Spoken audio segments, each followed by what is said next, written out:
আজ সকাল 8:45 দার্জিলিং জেলার রাঙ্গাপানিয়া এলাকায় দুর্ঘটনাগ্রস্ত হয় আগরতলা শিয়ালদাগামী কাঞ্চনজঙ্ঘা এক্সপ্রেস। মালগাড়ির সাথে সংঘর্ষে ট্রেনের 3টি বগি বিশেষভাবে ক্ষতিগ্রস্ত হয়েছে।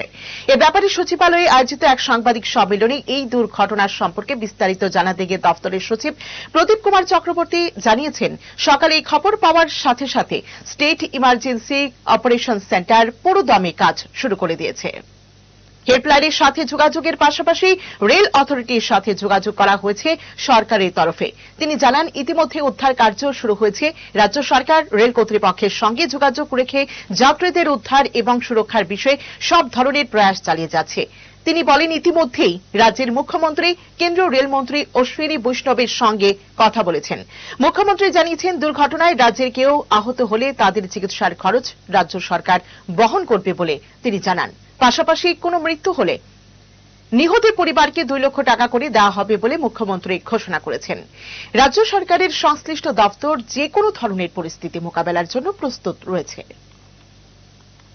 আমাদের যে হেল্পলাইনগুলি রয়েছে, স্টেট ইমার্জেন্সি অপারেশন সেন্টার, এটার নাম্বার 3টি নাম্বার আছে, 1070,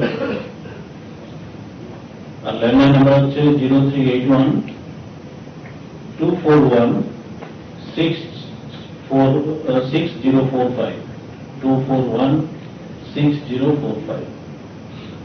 আরেকটি নাম্বার হচ্ছে 2416 241। এছাড়াও ইমার্জেন্সি রেসপন্স সাপোর্ট সিস্টেমের একটি নাম্বার আছে 112। এই নাম্বারগুলিতে যোগাযোগ করলে পরে আমাদের এখানে যারা কর্মচারী নিয়োজিত আছেন তারা ইমিডিয়েট রেসপন্স দেবেন এবং কনসার্ন ডিপার্টমেন্টের যিনি অথরিটি আছেন তার মাধ্যমে যদি কোনো কিছু অ্যাকশন নিতে হয় সেই অ্যাকশন নেওয়ার জন্য